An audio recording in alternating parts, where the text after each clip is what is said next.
Baik, Assalamualaikum Pak Osep. Waalaikumsalam. Oke, selamat pagi. Gini Pak Osep, kan kemarin Pak Osep sudah menyampaikan bahwa Pak Osep siap untuk melaksanakan tugas supervisi akademik ya. Nah, kemudian alhamdulillah Pak Osep berkenan dan menyetujui. Nah, sebelumnya saya ingin menyampaikan dulu ke Pak Osep bahwa untuk kegiatan supervisi akademik ini akan ada 3 tahapan. Yang pertama praobservasi, yang kedua observasi, dan yang terakhir adalah pasca observasi. Dan yang kita lakukan hari ini adalah praobservasi. Apakah Pak Osep siap untuk melakukan perbincangan praobservasi hari ini? Siap, oke. Ini Pak Osep, saya izin apakah tujuan pembelajaran yang akan Pak Osep capai pada pembelajaran nanti Pak Osep? Untuk tujuan pembelajaran, saya insya Allah akan mengajarkan pelajaran pendidikan Pancasila dengan tujuan pembelajaran yang satu, siswa dapat menjelaskan dampak dari dampak dari menyalahi aturan di lalu lintas, itu kognitifnya. Dan untuk afektifnya, saya ingin mengembangkan sikap siswa mampu menunjukkan sikap untuk mematuhi aturan di lalu lintas. Kira-kira persiapan apa yang akan Pak Osep lakukan nanti pada saat proses pembelajaran? Persiapannya saya menyusun modul ajar dengan pendekatan diferensiasi, kemudian pembelajaran secara berkelompok, ada studi kasus juga, kemudian nanti ada metode bermain peran untuk lebih memantapkan lagi pemahaman siswa terkait aturan di lalu lintas. Oke. Apa yang menjadi kendala utama ketika nanti Pak Osep akan melaksanakan kegiatan pembelajaran? Kendala utama mungkin dari diri siswa. Saya melihat ada beberapa siswa yang memang mereka cenderung pasif ketika pembelajaran. Makanya dari itu saya ingin mencoba siswa-siswa yang pasif ini untuk terlibat aktif dalam pembelajaran. Seperti itu. Sehingga semuanya mendapatkan pemahaman yang sama. Biasanya kalau yang pasif itu kan cenderungnya abai terhadap materi pembelajaran. Saya mencoba untuk berubah itu. Kira-kira apa hal atau adakah hal yang bisa mendukung kelancaran proses pembelajaran ini nanti? Mungkin hal-hal yang mendukung, saya akan coba manfaatkan media pembelajaran yang berbasis elektronik. Kita tampilkan video contoh pelanggaran aturan lalu lintas, kemudian penanganan apabila pelanggaran lalu lintas itu terjadi, apa sanksinya. Saya akan perlihatkan contoh yang seperti itu, sehingga siswa itu yang daya belajarnya visual itu bisa melihat dan memahami materi pembelajaran. Kemudian hasil yang diharapkannya itu seperti apa? Hasilnya mudah-mudahan siswa setelah pembelajaran yang telah dilaksanakan, siswa mampu menjelaskan bentuk-bentuk pelanggaran aturan dan sanksinya seperti apa. Terus ada perubahan sikap dari siswa, yang mana siswa ini sikapnya itu berubah, kesadarannya akan aturan di lalu lintas itu berubah. Jadi semakin dia taat terhadap aturan. Itu yang diharapkan ya. Ya. Tapi kalau begitu Pak Osep nanti siap saya melakukan observasi di kelas Pak Osep ya. Siap. Oke, kemudian nanti saat proses pembelajaran saya akan observasi, dan juga nanti kita akan berbincang lagi pada saat pasca observasi. Ya. Oke, baik, itu saja Pak Osep, sampai ketemu nanti di kelas hari Senin tanggal 18 ya. Ya. Saya akan melakukan berarti minggu depan Pak Osep Minggu ya. depan Kita akan melakukan observasi kelas di kelas divisi. Baik Ya. Pak Asep, terima kasih atas waktunya. Ya. Sehat selalu. Nah, kita akan pelajari dulu, tapi sebelum ke sana kita kita flashback lagi ke belakang pembelajaran yang sudah kita lalui, yaitu pelanggaran di sekolah. Nah, kira-kira hari ini ada yang melanggar tidak? Kalau ada yang siaran? Siapa? Oke. Nih, kemarin kita sudah mempelajari tentang berbagai pelanggaran aturan atau tata tertib di sekolah. Satu, ya, kemarin ada Baik, Assalamualaikum warahmatullahi wabarakatuh. Waalaikumsalam. Selamat pagi Pak Asep. ya, Sehat? alhamdulillah. Alhamdulillah. Dan sibuk kegiatan apa Pak Asep? Mengajar. Oke, baik Pak Asep, terima kasih atas waktunya. Izin saya untuk melakukan diskusi pasca observasi.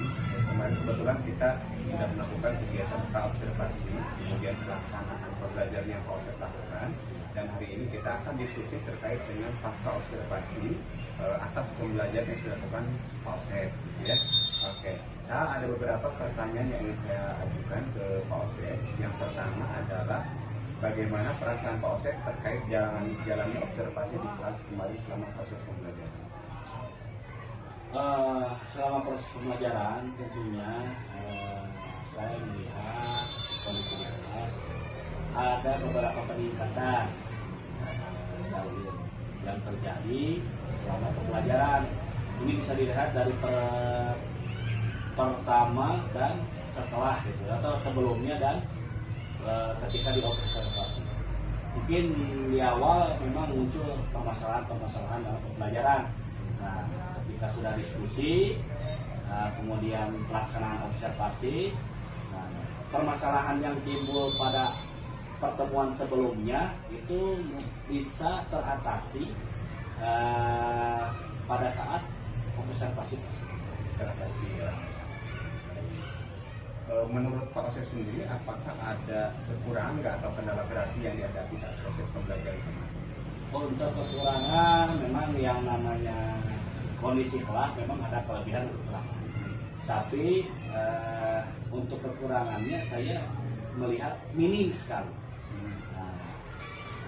Bisa dilihat yang kalau sebelum pasca observasi itu banyak anak yang pasif. Nah, untuk observasi ini, ketika observasi anak-anak menjadi lebih aktif.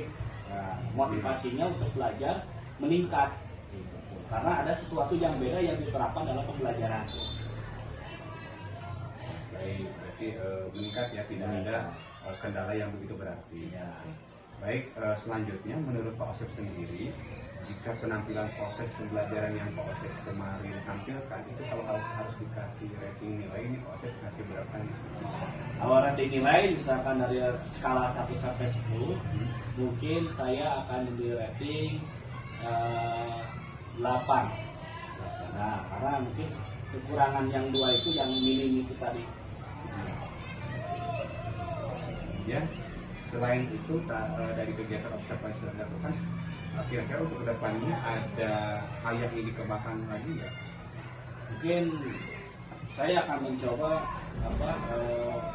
berbagai macam pendekatan strategi yang tentunya untuk mengakomodir gaya belajar siswa di kelas, sehingga siswa yang tidak memiliki ketertarikan untuk belajar, mau memahami materi pelajaran. Dan mencoba itu pengembangan dari segi strategi dan pendekatan. Kemudian selanjutnya, nah kira-kira kapan Pak Asep akan melakukan perubahan dengan rencana yang diharapkan tadi? Tentunya saya ada beberapa tahapan dulu dalam ini. Kita akan coba dengan siswa untuk melakukan sesi diskusi, wawancara, untuk mengetahui hal yang disukai dan tidak disukai oleh siswa, sehingga saya bisa menerapkan strategi atau pendekatan yang bisa mengakomodasi gaya belajar siswa. Setelah itu baru saya coba untuk terapkan pembelajaran itu. Ya mungkin bisa secepatnya. Kalau mau besok juga bisa, mulai dari besok. Kemudian terbayang nggak yang dibayangkan oleh Pak Osep ini pembelajarannya nanti akan seperti apa? Untuk pembelajaran, saya akan mencoba untuk menggunakan pendekatan berdiferensiasi, membagi siswa di beberapa kelompok, kemudian ada bimbingan berkelompok. Saya juga akan mencoba, saya akan mencoba untuk langsung pengamatan lingkungan secara langsung, turun ke lapangan.